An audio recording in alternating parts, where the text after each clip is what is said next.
नमस्कार दोस्तों 1912 ईस्वी में एक ऐसा जहाज बनाया गया था जिसके बारे में कहा जाता था कि इसे भगवान भी नहीं डुबा सकते। जी हाँ, इस जहाज का नाम था टाइटैनिक, जो कि 269 मीटर लंबा था। इस पे चालक दल और यात्रियों को मिलाकर करीब 3300 लोगों के ठहरने की व्यवस्था थी। लेकिन ब्रिटेन से अमेरिका जाते वक्त अटलांटिक सागर में आइसबर्ग से टकराकर दुर्घटनाग्रस्त हो गया। तो आइए जानते हैं इस जहाज के बारे में।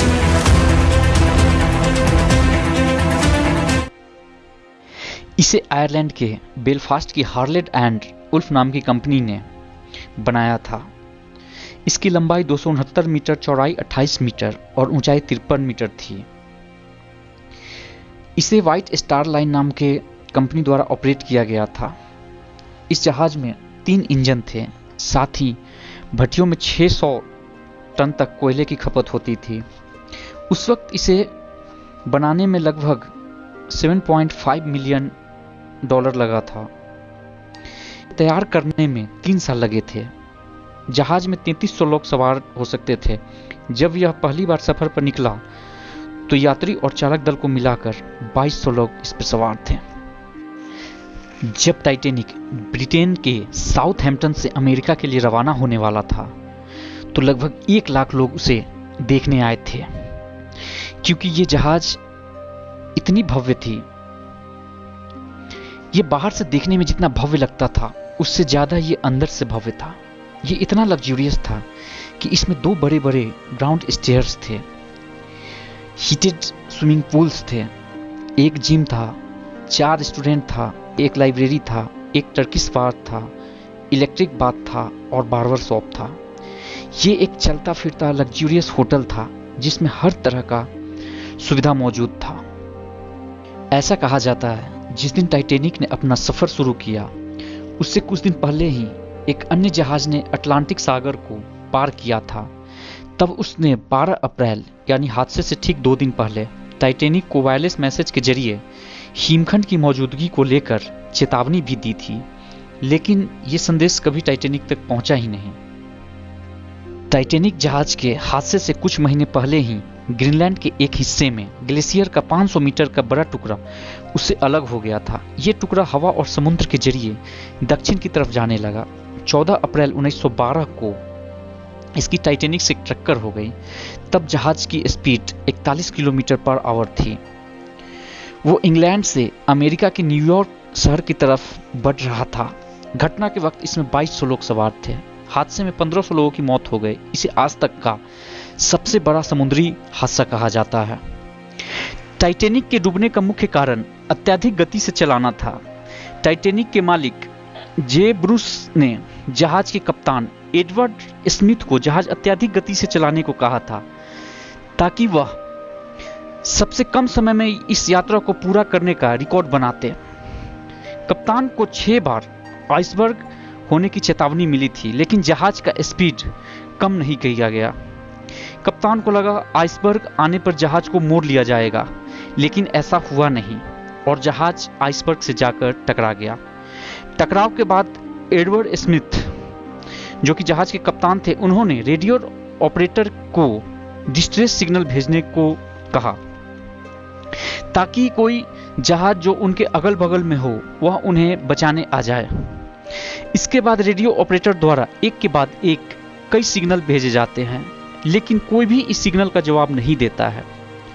लगभग 20 मिनट के बाद एक जहाज जिसका नाम आरएमएस कार्पेथिया था, जो टाइटैनिक से लगभग 107 किलोमीटर दूर था, उसने उस डिस्ट्रेस सिग्नल को पकड़ लिया। आरएमएस कार्पेथिया के कप्तान जहाज को टाइटैनिक जहाज की तरफ मोड़ने का आदेश देते हैं ताकि उस जहाज पर की यात्रियों को बचाया जा सके, लेकिन वह टाइटैनिक से 107 किलोमीटर दूर थे और वह अपने टॉप स्पीड से भी चलते, फिर भी उन्हें वहां पहुंचने में 3.5 घंटा लग जाता।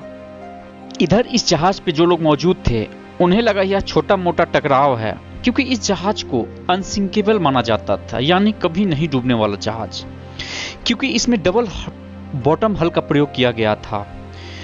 हल जहाज के बाहरी आवरण को बोला जाता है, जो जहाज को मजबूती देता है। ये जहाज का मेन बॉडी होता है।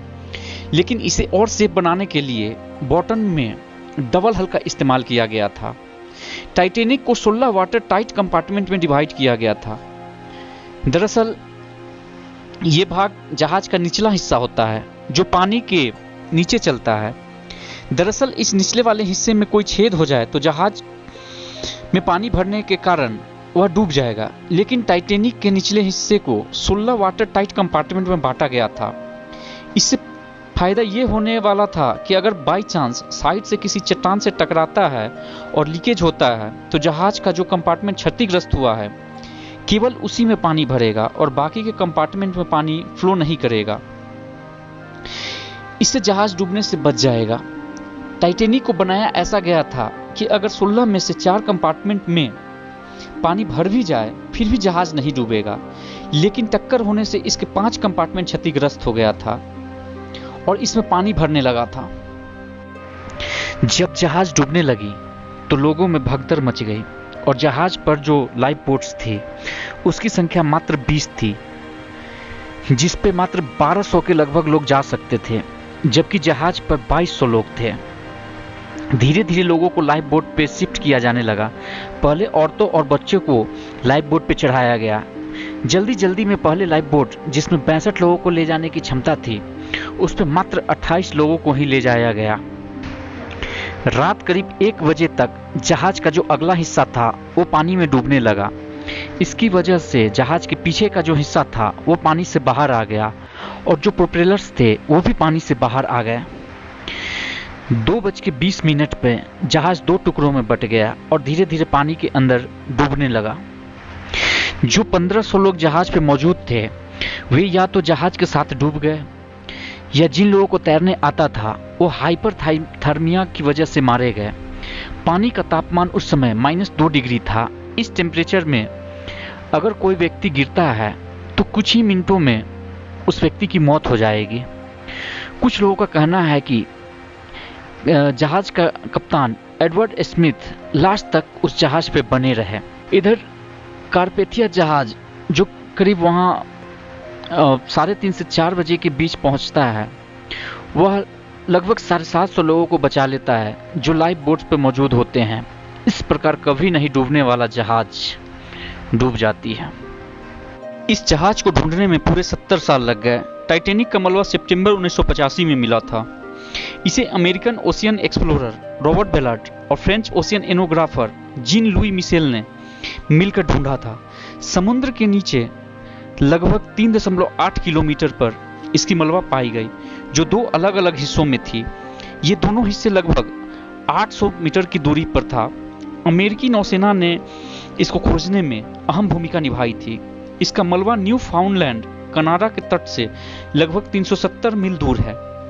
इतने सालों बाद इस जहाज को बैक्टीरिया और अलग अलग जीव इसके मेटल फ्रेम को खाए जा रहे हैं। एक्सपेक्ट किया जा रहा है कि साल 2030 तक यह जहाज समुद्र में पूरी तरीके से नष्ट हो जाएगी।